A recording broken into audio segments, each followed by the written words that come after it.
समोहं सर्वभूतेषु न मे द्वेषोऽस्ति न प्रियः ये भजन्ति तु मां भक्त्या मयि ते तेषु चाप्यहम्। मैं संपूर्ण प्राणियों में समान हूँ। उन प्राणियों में न तो कोई मेरा द्वेषी है और न कोई प्रिय है, परंतु जो प्रेम पूर्वक मेरा भजन करते हैं वे मुझ में हैं और मैं भी उनमें हूँ। तरी तोमी पुससी कैसा जो सर्वभूति सदा सरिसा जेथ आपुका परवैसा भागु नाही। संभव है कि तुम यह प्रश्न करोगे कि वह मैं कैसा हूँ, तो उसका उत्तर यह है कि मैं जो समस्त प्राणियों में सदा समान हूँ और जहाँ यह अपना यह पराया ऐसा भेदभाव नहीं होता। जे ऐसे या माते जाणोनी अहंकाराचा कुरुठा मोडोनी जीवे सर्व भावे करोनी भजति माते।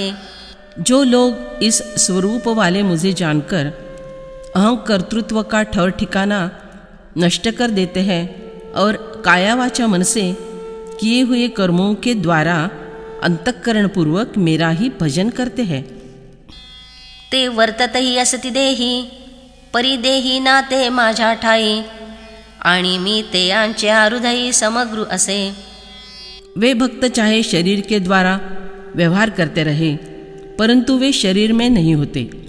अपने शरीर से तादात्म्य न रखकर वे भक्त मेरे स्वरूप में ही रहते हैं और मैं भी पूर्ण रूप से उनके अंतःकरण में निवास करता हूँ। का सविस्तर वटत्व जैसे बीजकणि के सामावले से आणि बीजकणु वसे वटी जेवी। इतना विशाल वटवृक्ष अपने पूर्ण विस्तार के साथ जिस प्रकार एक छोटे से बीज में समाया हुआ रहता है और वह बीज कनी जिस प्रकार वटवृक्ष में रहती है। आम्हा ते या परस्परे बाहिरी नावाचीची अंतरे वाचूनी आंतुवटे वस्तु विचारे मी तेच ते। उसी तरह मुझ में और मेरे भक्तों में केवल बाहरी परस्पर नाम मात्र का भेद रहता है। इस बात को छोड़कर यदि अंतरंग की ब्रह्म वस्तु का विचार किया जाए तो मैं वे ही हूँ और वे मैं ही है। आता जायांचे जैसे लेणे अंगावरी आहाच वाणे तैसे देह धरणे उदासीनाचे। अब जिस प्रकार किसी दूसरे से मंगनी मांगकर लाया हुआ गहना यदि शरीर पर पहन लिया जाए तो वह जिसने पहना हुआ है उसी का है ऐसा ऊपर से जान पड़ता है, परंतु उस गहने के संबंध में पहनने वाले के मन में आसक्ति नहीं रहती। उसी प्रकार उदासीन पुरुष का देह धारण होता है। परिमळो निघाले या पाठी मागा ओस फूल उरे देठी तैसे आयुष्याची मुठी केवळ देह। सुगंध निकल जाने पर पीछे खाली फूल डंठल के साथ संलग्न रहता है। उसी तरह भक्त का केवल शरीर शेष प्रारब्ध का भोग करने के लिए बचे हुए आयुष्य की मुट्ठी में रहता है। येरु अवष्टंभुजो आगवा तो आरूढवनी सद्भावा मजची आतु पांडवा पैठा झाला। हे अर्जुन, दूसरा जो देह अहंकार होता है वह पूर्णतया भक्ति भाव पर आरूढ़ होकर मुझ में स्थित हो गया। अपि चेत् सुदुराचारो भजते मामनन्य भाग साधुरेव समन्तव्य सम्यक व्यवसितो हि सह। अगर कोई दुराचारी से दुराचारी भी अनन्य भक्त होकर मेरा भजन करता है तो उसको साधु ही मानना चाहिए, कारण कि उसने निश्चय बहुत अच्छी तरह कर लिया है। ऐसे नि भजते नि प्रेम भावे पाठी शरीर ही जया न पवे तेणे भलतिये हो आवे जातीचे या। इस प्रकार जो भक्त मेरा भजन करता है उसको पुनः शरीर प्राप्त नहीं होता, फिर वह चाहे किसी भी जाति का क्यों न हो। आणि आचरण पाता सुभटा तो दुष्कृत्यांचा किरसेल वाटा परिजीवित वेचिले चौहटा भक्ति चाकी। और हे अर्जुन, यदि आचरण का विचार किया जाए तो फिर उस व्यक्ति का आचरण दुष्कृत्यों के संबंध में सचमुच सिरे का होता है। परंतु आखिर अपना जीवित उसने भक्ति के चौराहे पर खर्च किया ना। अगा अंतीची आमती साचपण पुढली गती, म्हणोनी जीवित जेणे भक्ति दिनले शेषी। अरे अंत समय में जैसी बुद्धि होती है उसी के अनुसार आगे की गति का सच्चा स्वरूप निश्चित होता है।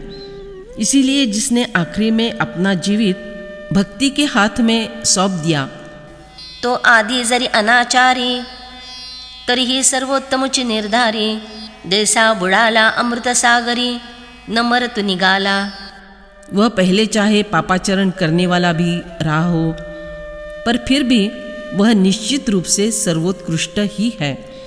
जिस प्रकार कोई अमृत के सागर में डूब गया हुआ मनुष्य, अब वह मरने वाला ही है, परंतु कैसे क्या हुआ, वह तो न मरने वाला निकला। ते याचे जीवित थडिये आले, बुडाले पण वाया गेले, तेवी नुरेची पाप केले, सेवटलिया भक्ति। वह तो जिंदा रहकर किनारे लग जाता है, इसलिए उसका डूबना व्यर्थ हो गया। उसी प्रकार पहले किए हुए पाप आखिरी में भक्ति करने से शेष नहीं रहते। या लागे दुष्कृती जरी झाला, तरीही अनुताप तीर्थी नहाला, न्हावूनी मज आतु आला सर्व भावे। इसीलिए यदि कोई पुरुष किसी समय दुराचारी भी हो रहा हो, परंतु फिर उसने पश्चाताप के तीर्थ में स्नान किया और इसी प्रकार से शुद्ध बनकर सर्वभाव से मेरे साथ एकरूप हो गया, तरी पवित्रतेयाचे कुळ, अभिजात्यतेची निर्मळ, आणि जन्मले याचे फळ, जोडले तेया। इसलिए उसका कुल पवित्र है, वही कुलीनता सचमुच निर्दोष होती है और उसे ही जन्म पाने का फल मिल गया है, उसके जन्म का सार्थक हो गया। तो सकळ पढिनला, तपे तोची तपिन्नला, अष्टांगोही अभ्यासिला योग तेणे। उसने संपूर्ण अध्ययन कर लिया, तपाचरण से वही तप्त हुआ है, अष्टांग योग उसी ने अभ्यास के द्वारा सिद्ध कर लिया है। हे बहुत असो पार्था, तो उतरला कर्म सरिता, जयाची अखंड आस्था मजची लागी। हे अर्जुन, यह बहुत बातें अब बस करे। सारांश यही है कि जिसकी अखंड श्रद्धा मेरे प्रति है, वह कर्म रूपी नदी उतरकर पार हो गया। आघवी मनोबुद्धीची राहाटी, भरवणे एकनिष्ठेची या पेटी, जेणे मज माझी किरीटी निक्षेपिली। हे अर्जुन, जिसने मन और बुद्धि के सारे व्यवहार अन्यन्नता की संदूक में भरकर वह संदूक मेरे अर्पण कर दी है, वह संपूर्ण कर्मों से मुक्त हो गया। क्षिप्रं भवति धर्मात्मा, शश्वत शांतिं निगच्छति, कौन्तेय प्रतिजानीहि, न मे भक्त प्रणश्यति। वह तत्काल उसी क्षण धर्मात्मा हो जाता है और निरंतर रहने वाली शांति को प्राप्त हो जाता है। हे कुंती नंदन, मेरे भक्त का पतन नहीं होता, ऐसी तुम प्रतिज्ञा करो। तो आता मज सारिखा होईल, ऐसा भावो हा न तुझ जाईल, हागा अमृता आतुराहील, मरण केवी। कदाचित तुम्हारे मन में यह भाव उमड़ा हो कि वह मेरा भक्त अब मृत्यु के बाद मेरे समान होगा, तो मैं तुमसे पूछता हूँ कि जो स्वयं अमृत में निवास करता हो, उसका मरण ही कैसे हो सकता है। पै सूर्य जो वेळून उदेजे, ते या वेळाची की रात्री बोलिजे, तेवी माझी भक्ती वीण किजे, ते पाप नोहे।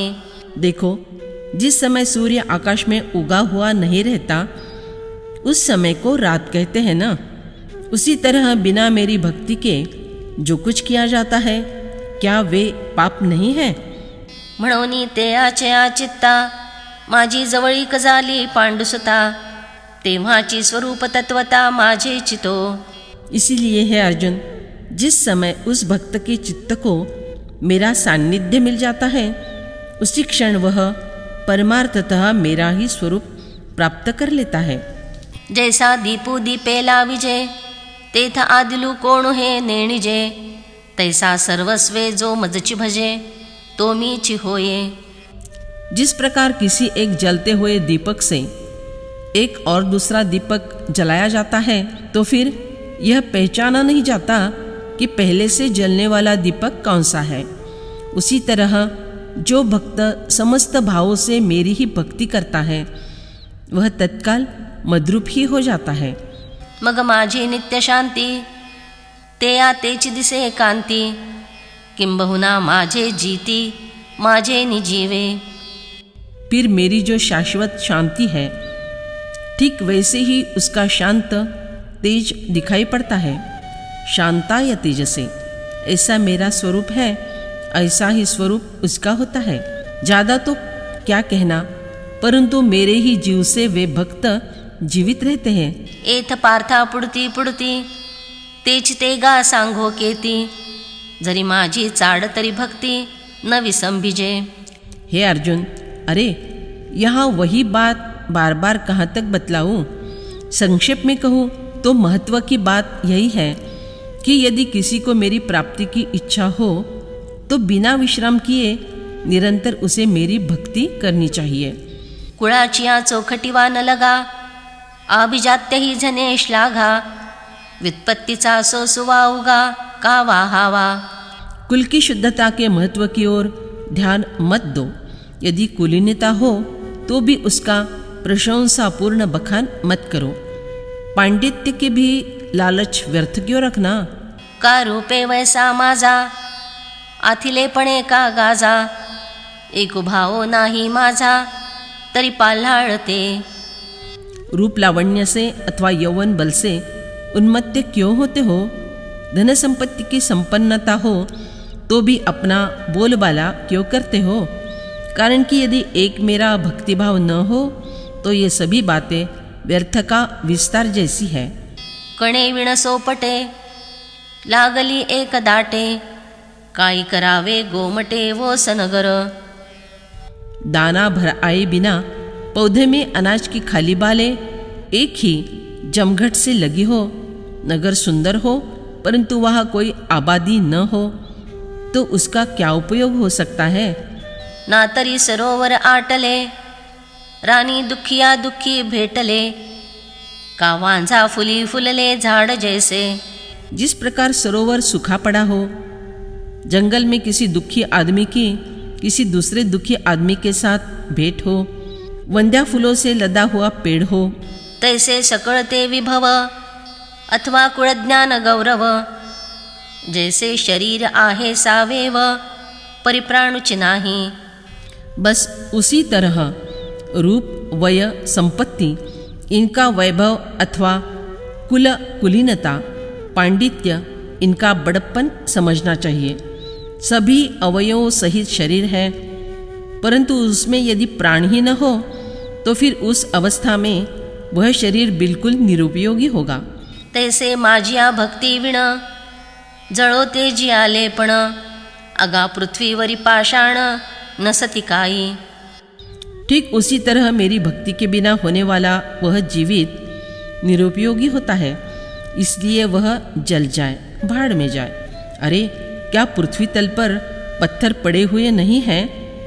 इनमें इन भक्ति शून्य निर्जीव पत्थर रूप लोगों का भराव किस लिए? पै हिवराची दाट साउली, सज्जनी जैसी वाळली, तैसी पुण्ये डावलूनी गेली अभक्ताते।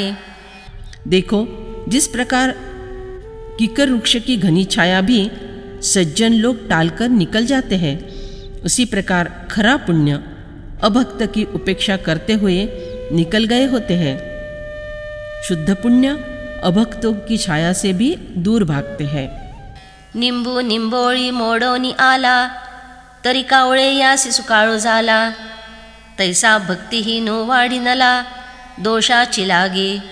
नीम का पेड़ चाहे निम्बौरी से भरकर बिल्कुल सच में झुक ही क्यों न जाए, पर फिर भी वे समृद्धि के दिन तो केवल कौवे के लिए ही आ गए होते हैं। उसी तरह भक्तिहीन मनुष्य केवल पापों के लिए ही बड़ा हुआ होता है।